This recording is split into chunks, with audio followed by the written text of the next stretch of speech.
बीरबल ने सिखाया न्याय का पाठ। भाग 1। अन्याय की छाया और न्याय की खोज। मुगल सम्राट अकबर का दरबार अपनी भव्यता, अनुशासन और न्यायप्रियता के लिए दूर दूर तक प्रसिद्ध था। लाल पत्थरों से बने विशाल स्तंभ, रेशमी पर्दे, झिलमिलाते दिए और दरबारियों की पंक्तियों के बीच सिंहासन पर विराजमान अकबर, ये दृश्य हर आगंतुक के मन में सम्मान और विस्मय भर देता था। इसी दरबार की आत्मा थे 9 रत्नों में से एक बीरबल, जिनकी बुद्धि, हाजिर जवाबी और न्यायबोध ने अनगिनत बार सत्य को विजयी बनाया था। ये कथा उस समय की है जब आगरा और उसके आसपास के इलाकों में व्यापार बढ़ रहा था। दूर दूर से व्यापारी अनाज, मसाले, रेशम और कीमती धातुएं लेकर आते। बाजारों में चहल पहल रहती, पर उसी चहल पहल की आड़ में कुछ लोग अन्याय का लाभ उठाने लगे थे। एक साधारण किसान की असाधारण पीड़ा। यमुना के किनारे बसे एक छोटे से गांव में रहने वाला किसान हरिदास अपने खेतों में दिन रात मेहनत करता था। उसकी फसल अच्छी हुई थी, गेहूं के दाने सुनहरे थे और भंडार भरपूर। उसने सोचा, इस बार अनाज बेचकर बेटी की पढ़ाई और घर की मरम्मत कराएगा। हरिदास अनाज लेकर शहर पहुंचा। बाजार में एक धनी साहूकार, धन सेठ का दबदबा था। वो किसानों से अनाज सस्ते में खरीदकर ऊंचे दामों पर बेचता। हरिदास ने उचित मूल्य मांगा, पर धन सेठ ने तराजू में हेरफेर कर अनाज कम तौला और कीमत भी घटा दी। विरोध करने पर धन सेठ के कारिंदों ने किसान को धमकाया। हरिदास का मन टूट गया। वो जानता था कि गांव लौटकर खाली हाथ जाना उसके परिवार के लिए कठिन होगा। किसी ने उसे सलाह दी, अकबर का दरबार न्याय का मंदिर है, वहां जाओ, अपनी बात रखो। दरबार की देहरी पर। अगली सुबह हरिदास दरबार पहुंचा। पहरेदारों ने उसकी व्यथा सुनी और उसे भीतर जाने दिया। जब उसकी बारी आई, उसने कांपती आवाज में अपनी कहानी सुनाई। तराजू की चाल, घटती कीमत और साहूकार की धमकी। अकबर ने गंभीरता से सुना। उनकी दृष्टि बीरबल पर पड़ी। बीरबल मुस्कराए, पर उस मुस्कान में करुणा और दृढ़ता थी। जहांपनाह, बीरबल बोले, न्याय केवल दंड नहीं, सत्य की पहचान है। यदि अनुमति हो तो मैं इस मामले की जांच अपने ढंग से करना चाहूं। अकबर ने सहमति में सिर हिलाया। बीरबल, सत्य सामने आना चाहिए। बीरबल की पहली चाल। बीरबल ने धन सेठ को दरबार में बुलवाया। धन सेठ ने बड़ी चतुराई से अपनी सफाई दी। मैं तो नियम के अनुसार ही तौल करता हूं। किसान झूठ बोल रहा है। बीरबल ने तुरंत कोई फैसला नहीं सुनाया। उन्होंने दोनों पक्षों को अगले दिन फिर आने को कहा। दरबार में चर्चा फैल गई, बीरबल क्या करेंगे? अगले दिन बीरबल बाजार पहुंचे, साधारण वेश में। उन्होंने अलग अलग दुकानों से अनाज तौलवाया, तराजू देखे, बाटों को परखा। कुछ दुकानों में सब ठीक था, पर धन सेठ की दुकान पर तराजू कुछ अलग ही कहानी कह रहा था। तराजू का रहस्य। बीरबल ने तराजू को ध्यान से देखा। एक बाट थोड़ा खोखला था, भीतर सीसा भरा था, जिससे तौल में हेरफेर हो रही थी। बीरबल ने कुछ नहीं कहा, बस तराजू और बाट अपने साथ ले गए। दरबार में अगले दिन माहौल गंभीर था। बीरबल ने तराजू और बाट सबके सामने रखे। उन्होंने कहा, जहांपनाह, न्याय कभी दिखावे से नहीं होता, वो सूक्ष्म जांच से निकलता है। उन्होंने खोखले बाट को तोड़ा। भीतर से सीसा निकल पड़ा। दरबार में सन्नाटा छा गया। धन सेठ का चेहरा पीला पड़ गया। वो कुछ बोलना चाहता था, पर शब्द नहीं मिले। न्याय का अर्थ। अकबर ने बीरबल की ओर देखा। बीरबल बोले, ये केवल एक किसान का मामला नहीं, ये भरोसे का प्रश्न है। यदि तराजू झूठा हुआ तो बाजार झूठा होगा। अकबर ने आदेश दिया, धन सेठ पर जुर्माना लगाया जाए, हरिदास को पूरा मूल्य मिले और बाजार में सभी तराजुओं की जांच हो। हरिदास की आंखों में आंसू थे, पर ये आंसू राहत के थे। उसने बीरबल को प्रणाम किया। बीरबल ने कहा, न्याय तब पूरा होता है जब भविष्य में अन्याय का मार्ग भी बंद हो। एक नई उम्मीद। उस दिन के बाद बाजार में ईमानदारी की चर्चा होने लगी। किसानों को विश्वास मिला कि उनकी आवाज सुनी जाएगी। पर कहानी यही समाप्त नहीं होती। ये तो न्याय के पाठ की पहली कड़ी थी। आगे एक और कठिन परीक्षा आने वाली थी, जहां न्याय केवल तराजू से नहीं, मन की नीयत से तौला जाना था। बीरबल ने सिखाया न्याय का पाठ। भाग 2, न्याय की अग्नि परीक्षा। 1, न्याय के बाद उठता प्रश्न। धनसेठ के दंड और बाजार की तराजुओं की जांच के आदेश के बाद पूरे आगरा में एक नई चर्चा शुरू हो गई। लोग कहने लगे, बीरबल हो तो न्याय मिल ही जाता है। लेकिन हर प्रशंसा के साथ कुछ ईर्ष्यालु स्वर भी उठते हैं। दरबार के कुछ अमीर दरबारी और बड़े व्यापारी मन ही मन असंतुष्ट थे। उन्हें डर था कि अगर इसी तरह हर छोटे व्यक्ति की आवाज सुनी जाने लगी तो उनकी मनमानी कैसे चलेगी। इसी असंतोष की आग धीरे धीरे एक नई साजिश का रूप लेने लगी। 2, नया मामला, नई उलझन। कुछ ही दिनों बाद दरबार में एक और मामला आया। इस बार शिकायतकर्ता कोई गरीब किसान नहीं, बल्कि शहर का प्रतिष्ठित सुनार था। नाम था रघुनाथ। उसने आरोप लगाया कि शाही निर्माण कार्य में लगे एक कारीगर ने सोने के गहनों में मिलावट की है और शाही खजाने को नुकसान पहुंचाया है। कारीगर का नाम था मंगत। वो वर्षों से महल के लिए काम करता आया था और उसकी ईमानदारी पर कभी सवाल नहीं उठा था। अकबर ने दोनों की बात सुनी। मामला गंभीर था, क्योंकि इसमें शाही खजाने और प्रतिष्ठा दोनों जुड़े थे। अकबर ने बीरबल से कहा, बीरबल, ये मामला साधारण नहीं। यदि दोष सिद्ध हुआ तो दंड कठोर होगा। बीरबल ने सिर झुकाकर कहा, जहां पनाह, न्याय जितना ऊंचा होता है उतनी ही गहरी जांच मांगता है। 3, साजिश की परतें। रघुनाथ ने दरबार में सोने के कुछ आभूषण पेश किए और कहा, इनमें शुद्धता कम है। ये मंगत की लापरवाही या बेईमानी का परिणाम है।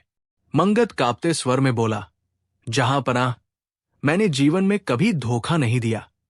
मैं निर्दोष हूं। बीरबल ने आभूषणों को ध्यान से देखा। उनकी चमक कुछ अलग थी। उन्होंने तुरंत निर्णय देने के बजाय समय मांगा। 4, बीरबल की दूसरी चाल। बीरबल ने गुप्त रूप से सुनारों की बस्ती का दौरा किया। वहां उन्होंने जाना कि रघुनाथ हाल के दिनों में अत्यधिक धन इकट्ठा कर रहा था। कुछ सुनारों ने फुसफुसाकर बताया कि वो सस्ती धातु में सोना मिलाकर बेचता है। बीरबल ने मंगत से अलग से बात की। मंगत ने बताया कि आभूषणों की अंतिम जांच रघुनाथ ने स्वयं की थी। 5, अग्नि परीक्षा। अगले दिन दरबार में बीरबल ने एक विचित्र प्रस्ताव रखा। उन्होंने कहा, जहां पनाह, सत्य को सामने लाने के लिए अग्नि परीक्षा आवश्यक है, पर मनुष्य की नहीं, धातु की। दरबार में सोने को पिघलाया गया। शुद्धता की जांच हुई। परिणाम स्पष्ट था। मिलावट शाही कारीगर द्वारा नहीं, बल्कि सुनार द्वारा की गई थी। रघुनाथ का चेहरा उतर गया। उसने अपराध स्वीकार कर लिया। 6, न्याय और करुणा। अकबर ने कठोर स्वर में कहा, तुमने केवल खजाने को नहीं, भरोसे को भी ठगा है। दंड तय हुआ, पर बीरबल ने निवेदन किया, जहां पनाह, दंड के साथ सुधार का मार्ग भी हो। रघुनाथ को जुर्माने के साथ समाज सेवा का आदेश दिया गया। 7, दरबारियों की ईर्ष्या। बीरबल की बढ़ती प्रतिष्ठा से कुछ दरबारी और अधिक जलने लगे। उन्होंने सोचा, जब तक बीरबल दरबार में है, हमारी चालें सफल नहीं होंगी। उन्होंने एक नई योजना बनाई, बीरबल को ही न्याय की कसौटी पर खड़ा करना। 8, झूठा आरोप। एक दिन बीरबल पर आरोप लगाया गया कि उन्होंने एक भूमि विवाद में पक्षपात किया है। मामला सीधे अकबर तक पहुंचा। अकबर चौंक गए। उन्होंने बीरबल को बुलाया। बीरबल शांत थे। यदि मैंने अन्याय किया है तो दंड का अधिकारी हूं, उन्होंने कहा। 9, आत्मपरीक्षा। बीरबल ने स्वयं जांच की मांग की। उन्होंने दोनों पक्षों को बुलाया, पुराने दस्तावेज मंगवाए और गांव के बुजुर्गों से बयान लिए। सत्य सामने आया, आरोप झूठा था। 10 न्याय का सच्चा पाठ। अकबर ने दरबार में कहा, न्याय वो नहीं जो शोर मचाए, न्याय वो है जो जांच से निकले। बीरबल ने हाथ जोड़कर कहा, जहांपनाह, न्याय की रक्षा तभी होती है जब न्याय करने वाला स्वयं प्रश्नों से न डरे। 11 जनता का विश्वास। इस घटना के बाद जनता का भरोसा और गहरा हो गया। लोग समझ गए कि न्याय केवल गरीब या अमीर के लिए नहीं, बल्कि सत्य के लिए होता है। 12 अधूरा पाठ। लेकिन न्याय की राह कभी सरल नहीं होती।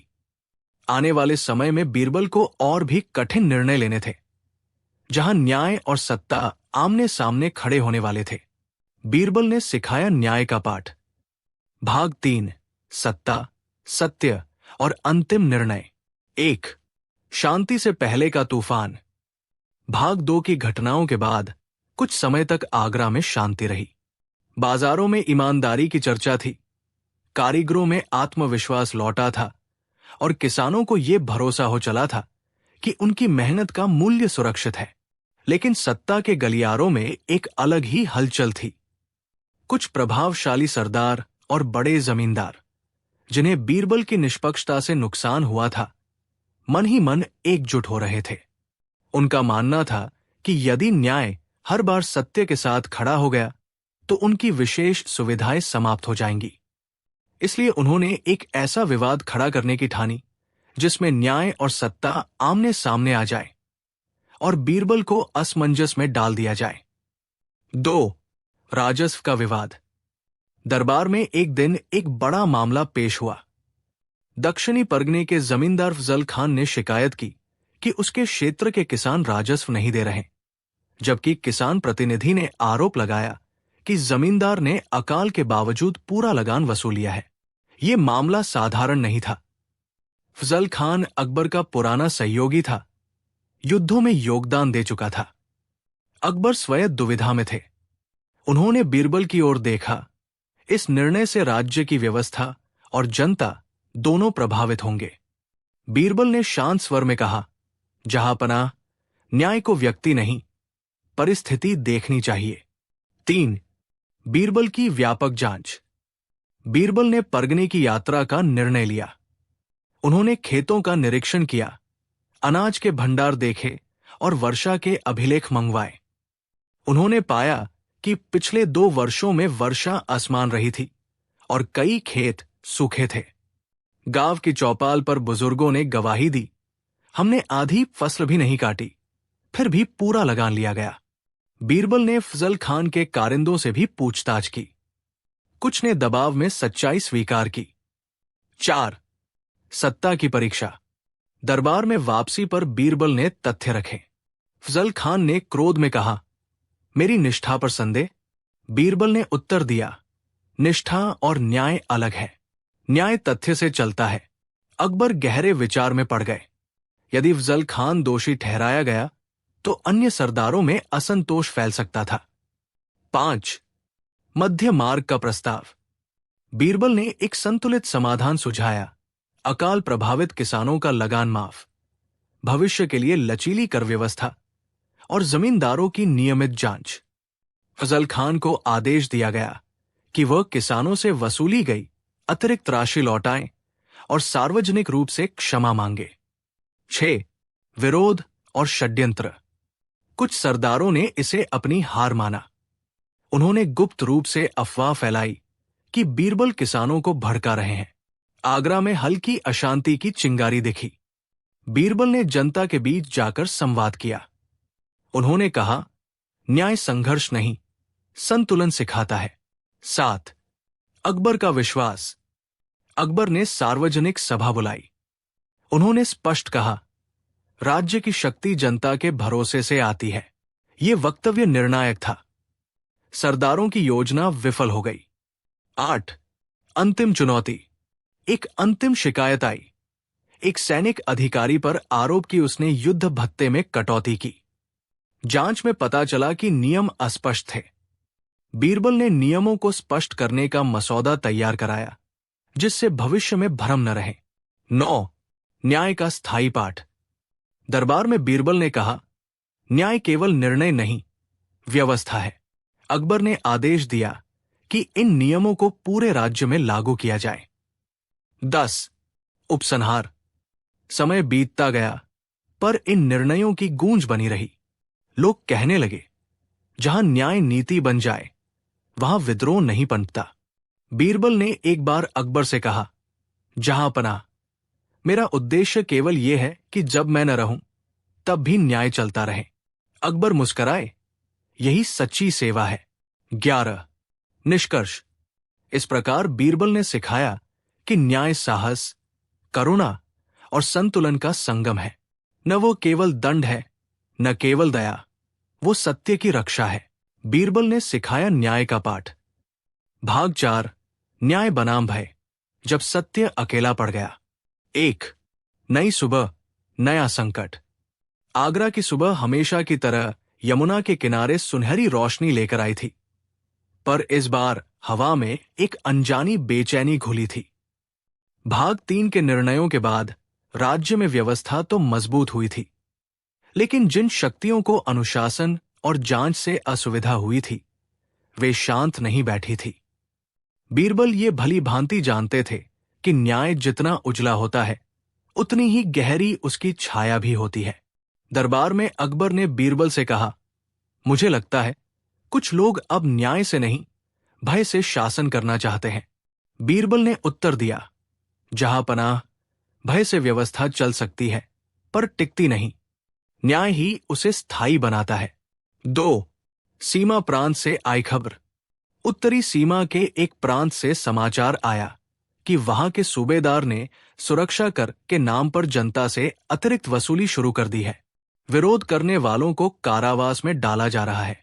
ये कर किसी कानून में दर्ज नहीं था, पर भय के कारण कोई खुलकर बोल नहीं रहा था। अकबर ने तुरंत जांच का आदेश दिया। बीरबल ने स्वयं प्रांत जाने की अनुमति मांगी। कुछ दरबारियों ने विरोध किया, ये जोखिम भरा है। बीरबल मुस्कराए, जहां न्याय का जोखिम न लिया जाए वहां अन्याय निश्चित हो जाता है। 3. प्रांत की भयावह तस्वीर। प्रांत पहुंचते ही बीरबल ने देखा कि बाजार सूने हैं। लोगों की आंखों में डर है। रात होते ही सन्नाटा छा जाता है। सूबेदार के सिपाही हर चौक पर तैनात थे। बीरबल ने साधारण यात्री का रूप धारण किया और जनता से संवाद शुरू किया। धीरे धीरे लोगों ने बताया कि सुरक्षा कर वास्तव में निजी सेना के खर्च के लिए वसूला जा रहा है। 4. भय की जड़। बीरबल ने समझा कि यहां समस्या केवल कर की नहीं, भय की संस्कृति की है। सूबेदार जनता को यह विश्वास दिला चुका था कि सत्ता के विरुद्ध बोलना अपराध है। उन्होंने एक बुजुर्ग से पूछा, यदि न्याय मिले तो क्या लोग सच बोलेंगे? बुजुर्ग ने उत्तर दिया, यदि हमें भरोसा हो कि बोलने पर सजा नहीं तो अवश्य। 5. सार्वजनिक सभा की योजना। बीरबल ने एक सार्वजनिक सभा का आयोजन कराया और घोषणा करवाई कि जो भी बोलेगा उसे शाही संरक्षण मिलेगा। शुरुआत में सन्नाटा रहा। फिर एक युवक उठा, हमसे जबरन वसूली होती है। फिर एक महिला, मेरे पति को बिना कारण बंदी बनाया गया। धीरे धीरे भय टूटने लगा। 6. सूबेदार का प्रतिरोध। सूबेदार को जब सभा की खबर मिली, वो क्रोधित हो उठा। उसने बीरबल पर राज्य विरोध का आरोप लगाया। बीरबल ने शांत स्वर में कहा, राज्य जनता से बनता है, जनता के विरुद्ध नहीं। 7. न्यायिक जांच। सभी गवाहियों को लिखित रूप में दर्ज किया गया। बीरबल ने कर संग्रह के अभिलेख मंगवाए। कोई वैधानिक आदेश नहीं मिला। यह स्पष्ट हो गया कि कर अवैध था। 8. सत्ता की गिरफ्त। अकबर को संदेश भेजा गया। उन्होंने तुरंत सूबेदार को आगरा तलब किया। दरबार में साक्ष्य प्रस्तुत हुए। सूबेदार ने बचाव में कहा, मैंने ये सब सुरक्षा के लिए किया। बीरबल ने प्रश्न किया, क्या भय भी सुरक्षा कहलाता है? 9. निर्णय और सुधार। अकबर ने सूबेदार को पद से हटाया, अवैध वसूली लौटाने का आदेश दिया और स्पष्ट निर्देश जारी किए कि कोई नया कर बिना शाही मुहर के नहीं लगाया जा सकता। साथ ही प्रांत में एक स्वतंत्र शिकायत व्यवस्था स्थापित की गई। 10. भय से मुक्ति। प्रांत में धीरे धीरे जीवन सामान्य होने लगा। बाजार फिर से भरने लगे। लोग समझ गए कि न्याय केवल आगरा में नहीं, हर कोने में पहुंच सकता है। 11. दरबार में नई चुनौती। आगरा लौटने पर बीरबल को ज्ञात हुआ कि कुछ दरबारी अब भी असंतुष्ट हैं। वे खुले विरोध से असफल हो चुके थे। अब वे न्याय की प्रक्रिया को ही धीमा करना चाहते थे। फाइलें रोकना, जांच टालना। 12. प्रक्रिया का न्याय। बीरबल ने अकबर को समझाया, जहां प्रक्रिया अन्यायी हो जाए, वहां निर्णय भी अन्यायी बन जाता है। अकबर ने प्रशासनिक सुधारों की घोषणा की। समय सीमा, लिखित कारण और सार्वजनिक सूचना। 13. अंतिम परीक्षा। एक दिन एक गुप्त पत्र आया जिसमें चेतावनी थी कि बीरबल को नुकसान पहुंचाया जा सकता है। अकबर चिंतित हुए। बीरबल ने कहा, यदि मेरे भय से न्याय रुक जाए तो ये मेरी हार होगी। 14. साहस का अर्थ। बीरबल ने अपने कार्य जारी रखे। जनता ने उनके चारों ओर सुरक्षा की दीवार खड़ी कर दी, विश्वास की दीवार। 15. निष्कर्ष। न्याय का चौथा पाठ। इस भाग का संदेश स्पष्ट था। न्याय का सबसे बड़ा शत्रु अन्याय नहीं, भय है, और भय को हराने का एकमात्र उपाय है सत्य के साथ खड़े रहना। बीरबल ने सिखाया न्याय का पाठ। भाग 5। अंतिम कसौटी, जब न्याय स्वयं कटघरे में खड़ा हुआ। 1. शांति का भ्रम। भाग 4 के बाद पूरे साम्राज्य में यह विश्वास गहराने लगा था कि अब न्याय की जड़ें मजबूत हो चुकी है। प्रांतों में भय कम हुआ, शिकायत व्यवस्था सक्रिय हुई और दरबार में प्रक्रियाएं स्पष्ट होने लगी। पर इतिहास गवाह है कि सबसे बड़ा संकट अक्सर तब आता है जब लगता है कि सब कुछ ठीक हो गया है। बीरबल स्वयं इस बात को समझते थे। वे कहते थे, जहां संतोष स्थायी हो जाए वही सजगता कम हो जाती है। 2. एक चौंकाने वाला आरोप। एक दिन दरबार में एक सनसनीखेज याचिका आई। आरोप था, शाही न्याय व्यवस्था के कुछ अधिकारी रिश्वत लेकर मामलों को दबा रहे हैं। ये आरोप किसी साधारण व्यक्ति ने नहीं, बल्कि एक पूर्व शाही कर्मचारी ने लगाया था, जो अब साधु वेश में रहता था। उसने कहा, न्याय बिक रहा है, जहां पनाह। दरबार में सन्नाटा छा गया। ये आरोप यदि सच होता तो अब तक किए गए सभी सुधार खोखले सिद्ध हो जाते। 3. अकबर की दुविधा। अकबर ने गंभीर स्वर में कहा, यदि ये सत्य है तो दोष केवल व्यक्तियों का नहीं, व्यवस्था का होगा। सबकी दृष्टि बीरबल पर टिक गई। ये पहला अवसर था जब न्याय की रक्षा करने वाली पूरी प्रणाली पर प्रश्न चिन्ह लगा था। बीरबल ने शांत स्वर में कहा, जहां पनाह, यदि न्याय स्वयं संदेह के घेरे में आ जाए तो उसकी जांच सबसे कठोर होनी चाहिए। 4. स्वयं पर संदेह। बीरबल ने एक असाधारण प्रस्ताव रखा। इस जांच में मैं भी शामिल रहूं, पर यदि दोष मुझ तक पहुंचे तो मुझे भी छूट न दी जाए। दरबार अचंभित रह गया। अकबर ने कुछ क्षण मौन रहकर कहा, यह प्रस्ताव न्याय की आत्मा के योग्य है। 5. गुप्त जांच का आरंभ। एक गुप्त जांच समिति बनाई गई जिसमें युवा अधिकारी, साधारण कर्मचारी और एक स्वतंत्र लेखक भी शामिल था। बीरबल ने जानबूझकर स्वयं को औपचारिक जांच से दूर रखा ताकि निष्पक्षता बनी रहे। गुप्त रूप से मामलों की फाइलें खोली गई, समय सीमा और निर्णयों का तुलनात्मक अध्ययन किया गया। 6. कड़वा सत्य। जांच में सामने आया कि कुछ निम्न स्तरीय अधिकारी रिश्वतखोरी में लिप्त थे और कुछ उच्च अधिकारी आंखें मूंद लेते थे। सबसे पीड़ादायक तथ्य यह था कि एक मामले में बीरबल के नाम का उपयोग कर दबाव बनाया गया था, हालांकि वे स्वयं अनभिज्ञ थे। 7. आत्ममंथन। जब यह बात बीरबल तक पहुंची, वे देर तक मौन रहे। उन्होंने कहा, यदि मेरे नाम से अन्याय हुआ तो नैतिक उत्तरदायित्व मेरा भी है। उन्होंने अकबर से अनुरोध किया कि वे सार्वजनिक रूप से स्पष्टीकरण दें और दोषियों को दंडित करें। 8. सार्वजनिक सुनवाई।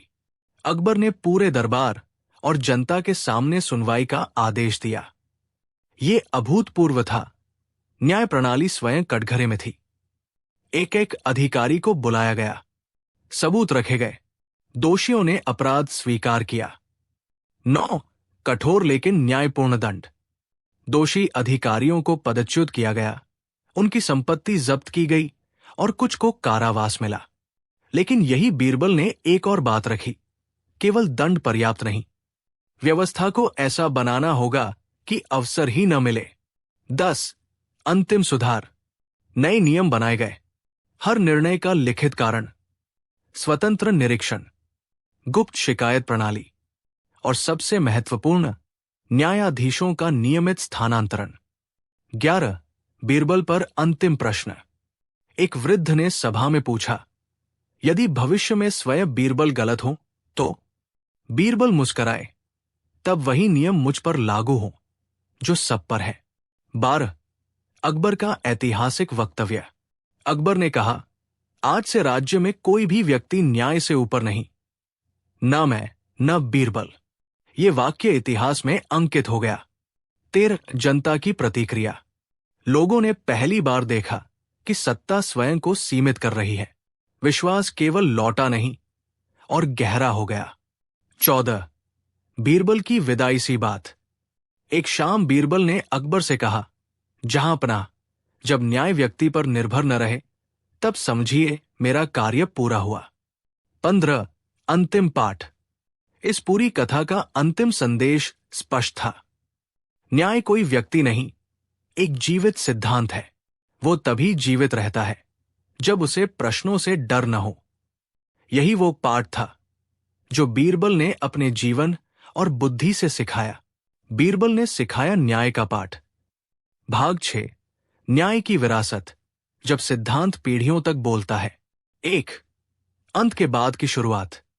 भाग 5 के ऐतिहासिक निर्णयों के बाद लोगों को लगा था कि कथा समाप्त हो गई, पर वास्तव में ये अंत नहीं, एक नई शुरुआत थी।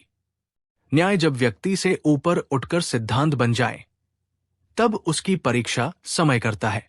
अकबर और बीरबल दोनों जानते थे कि आने वाली पीढ़ियां तभी सुरक्षित रहेंगी जब आज के नियम कल की आदत बने। 2 प्रशिक्षण का प्रश्न। दरबार में एक नया विषय उठा, न्यायाधीशों और अधिकारियों का प्रशिक्षण। अकबर ने पूछा, कानून तो बन गए, पर उन्हें समझाएगा कौन? बीरबल ने उत्तर दिया, जहां पनाह, न्याय पढ़ाया नहीं, जिया जाता है, पर अभ्यास आवश्यक है। एक शाही न्याय विद्यालय की स्थापना हुई, जहां निर्णयों के उदाहरण, नैतिक दुविधाएं और जनता से संवाद सिखाया जाने लगा। 3 पहली परीक्षा। नए विद्यालय से प्रशिक्षित एक युवा अधिकारी ने अपना पहला निर्णय दिया। एक व्यापारी और नाविक के विवाद में। व्यापारी शक्तिशाली था, नाविक साधारण। निर्णय नाविक के पक्ष में गया। लोगों ने कहा, बीरबल की छाया है। बीरबल ने सुना और मुस्कराए, छाया नहीं, बीज है। 4 दूर दराज की गूंज। समाचार दूर दराज के प्रांतों तक पहुंचे। लोग कहने लगे, अब न्याय मिलने के लिए आगरा जाना आवश्यक नहीं। ये वही क्षण था जब व्यवस्था ने केंद्र से बाहर सांस ली। 5 सत्ता का संयम। कुछ सरदारों ने फिर प्रश्न उठाए, इतनी स्वतंत्रता से नियंत्रण ढीला पड़ेगा।